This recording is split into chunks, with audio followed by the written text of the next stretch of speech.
Hey everyone, welcome back.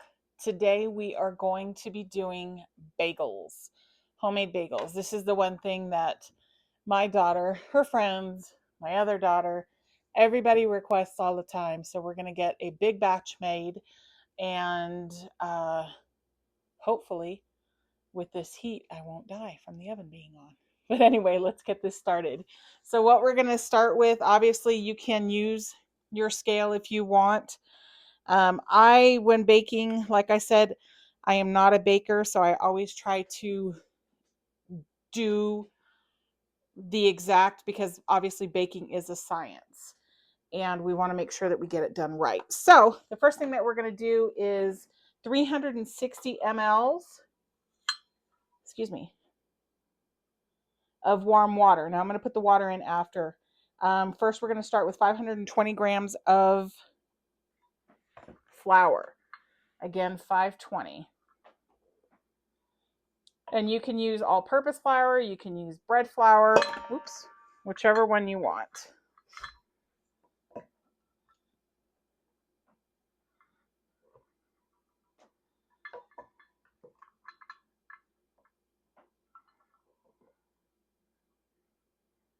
All right, that is exactly 520. All right, next we're going to do our yeast, and this is going to be 2 3/4 teaspoons. Now, with this recipe, you don't need to let your yeast bloom beforehand, but if you want to, you certainly can. 2 3/4 teaspoon. We're going to do 2 teaspoons of salt.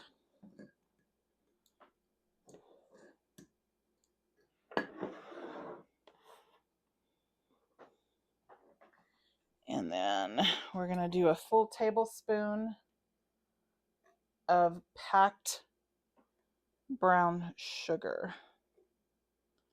And that is about a tablespoon.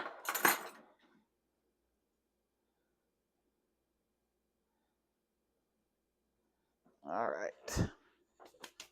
Okay, so again, what we've got in here is we've got 520 grams of bread flour or all-purpose flour. That equals to about 4 cups. We've got 1 tablespoon of packed brown sugar, 2 teaspoons salt, 2 3/4 teaspoons active dry yeast. And now we're going to add in our water. This is going to be 360 milliliters of warm water. Warm water temperatures between 100 and 110. That's about the temperature of my kitchen right now because, again, it is hot. But that is going to be equivalent to about 1.5 cups. So we are actually going to be using my scale again. So I'm going to change this to mLs. Here we go, which is usually the same thing as grams, but we're going to do 360.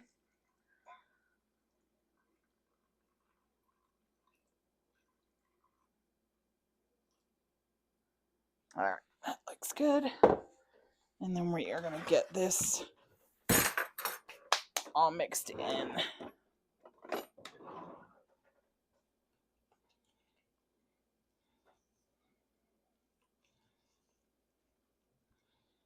All right, so I am mixing this in a metal bowl. I know metal bowls sometimes get a bad rap when it comes to yeast. However, I am going to transfer this to a greased glass bowl for it to rise. You're going to want this to rise for about 1.5 hours. It will double in size. Kind of just like the pizza dough that we did the other night. And I'm going to put just a little extra water in here. Just a tad extra. And the way you want to mix it is you want to make sure that you get all of that flour, dried flour, incorporated. And I'm actually going to use my hands. You want that dry flour incorporated so it rehydrates. And that way when you cook them or when you do whatever, you don't get that raw flour taste. That's why when you're doing those pizzas, you can use flour with it, but rice flour truly is the best. Now what you're going to do is you're going to knead this for about 5 minutes. You can do it in your electric mixer. You can do it however you want. And it is going to be a little sticky because I did make mine a little extra hydrated because the area that I live in. I think one of the reasons why I never really took to baking was because it was a science and it had to be exact. And when it comes to cooking, I really don't use recipes. I kind of just throw everything in there and just cook. So what I'm going to do here is I'm going to transfer this, pretend like I needed it for 5 minutes. I'm going to transfer this to a greased with olive oil bowl. And I'm going to let it sit. I'm going to cover it in plastic. I'm going to let it sit and rise. Make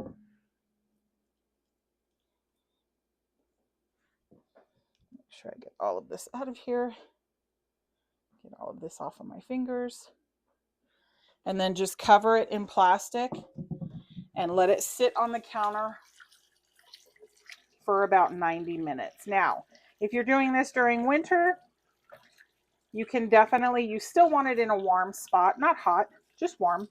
So if you've got an oven and it's winter time and you keep it chilly in your house like I do, you can definitely put that in the oven and just don't turn the oven on, just turn the light on. And that'll keep it warm enough. Same thing when you're doing sourdough and you're waiting for that rise and it needs that heat to feed off. All right, just like that. But with sourdough, and we'll get into that, I've got to get those videos done. Just keep it in a warm spot. Not hot, no electricity, nothing turned on, no gas turned on, just the oven light, and that'll work. All right, we're going to let this sit, and then we'll come back and do those bagels.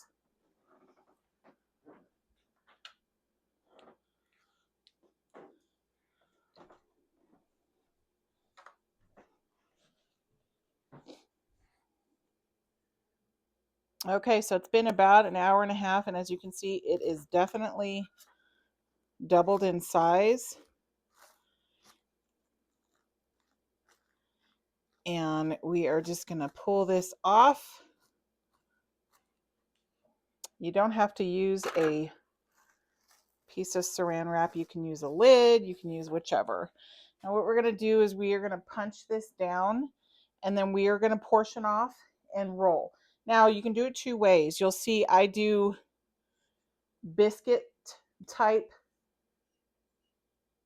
bagels. I do not put the hole in them. My daughter loves bagels, so I just figure, well, might as well just do it this way. So we are going to squish this down and see how it's deflating. Now mine is definitely a lot stickier than yours would be, but still not too bad. All right, so what we're going to do is we're going to portion this off, and we are going to fold in little biscuits.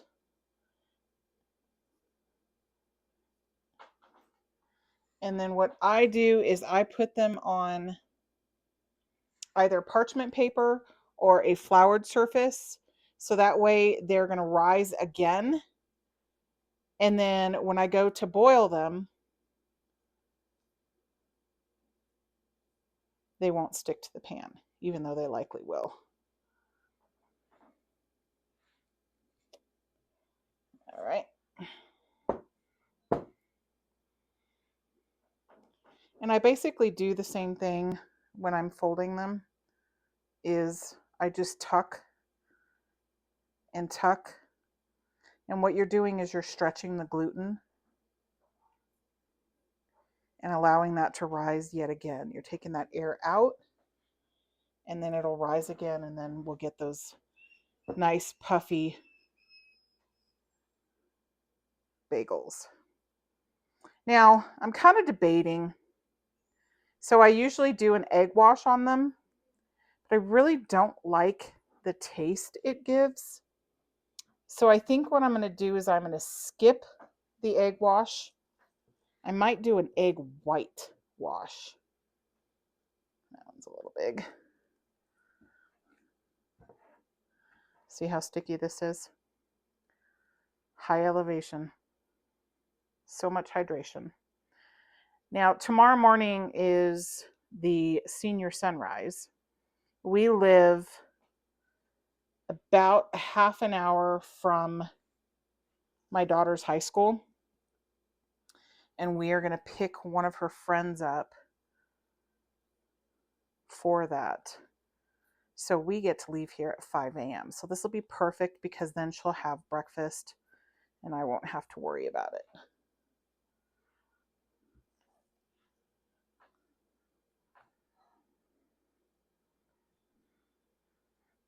And I think I'm going to use that last little bit to put in these other ones.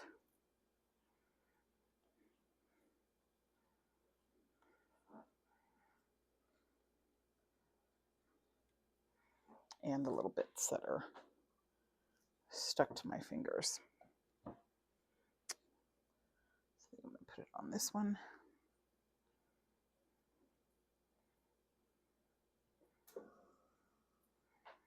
And I use a bench scraper because honestly, with the higher hydration, that really is the only way to get all of this additional dough off my fingers. I don't want to waste it by washing it off.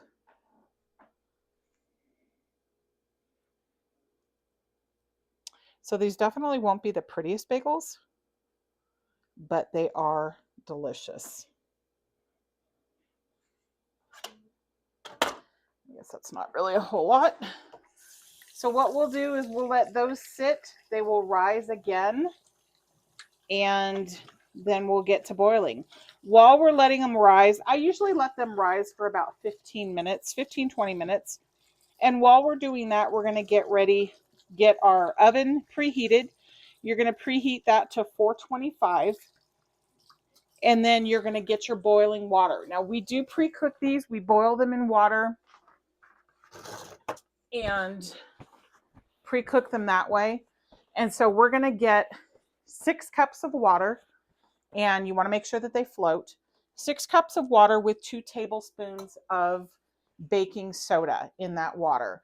So you're going to get that to a rolling boil, and then we'll get to that next step. So cover these. I use parchment paper to cover them. Let them rise again for about 15-20 minutes, and then we'll get to that boiling and baking. Alrighty, so as you can see, they have significantly risen. My sage is almost dried, so I can get that in my spice jars. But these have significantly risen. Now what we're going to do is we are going to scoop them up as is. And like I said, you can put them in a traditional bagel shape with the hole in the center and everything. Most definitely, my daughter just enjoys it the way that I make them. Less work. So let's get these boiling. All right, so we've got our water just about at a rolling boil. Again, 6 cups, depending on the size of pot that you're using. You can definitely do more, but what you want to do is have enough water in them so A, they float, and B, they turn. We're going to add in our baking soda. And you can use baking soda or you can use honey, whichever you want. You're going to take your bagel and you are just going to drop it right in. Now, for regular size bagels, what I suggest cooking them for is between 30 and 45 seconds each side. That way they are completely cooked. But for these 2 mamas that I have, we're going to cook them a little bit longer.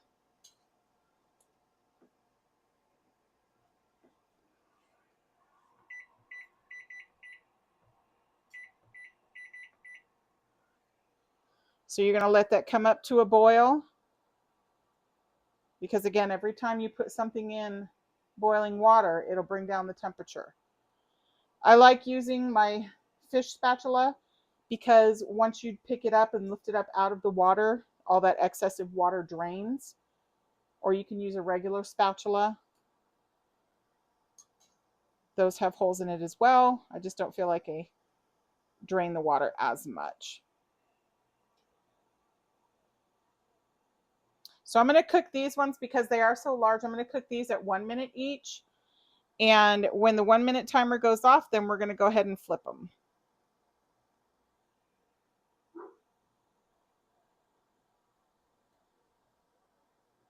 If you do smaller sizes, like a couple of them that I have are small, I will put 3 in the pot.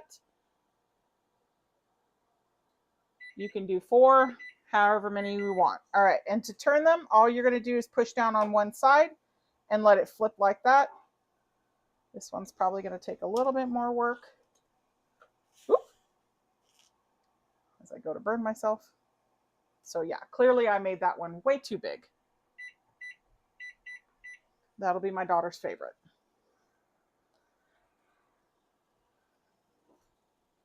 Now, all right, so we've got all of these done. Okie dokie. So we've got them all cooked. Again, elevation, no rise. It's something I'm working on, but these still taste fantastic. So I am going to just use an egg whitewash. I'm not going to use the yolk, and see what that does. Now, I've done chocolate chip. It is so yummy, but the chocolate does melt. So we'll figure that one out. I don't know how the bagel stores do it. I think they cook it at a higher temperature than I do, and that's why it doesn't melt. All right. As for toppings, now that's the fun part. You can do anything you want. You can do fresh fruit, you can do cheese, you can do jalapeno, you can do salt, you can do plain, you can do whatever you want. All right. And so what I do is everything bagel because that's what you know who likes. So get your toppings on there. Have fun with them. We'll see if these brown up like I want them to, which they should. The baking soda in the water also helps them brown up. And then we are going to put these in the oven at 425, about 20 minutes. Keep an eye on it just to kind of see what they're doing. They're going to start crisping, browning up. And then as soon as you want them out after 20 minutes, a little bit before, take them out and let them sit. All righty. Yes, they did brown. And they smell fantastic. So there you go. There's your bagels. Remember, do anything that you want with them. Top them, fill them with something else. Make different flavors just like bread and everything else. And I am going to take my former fashionista, high heel wearing city girl from my 20s to go and watch the final episode of And Just Like That. I hope you guys enjoy your evening. Definitely try these. They're super easy and definitely cheaper than going to a bagel shop every morning. Have a great night. Bye-bye.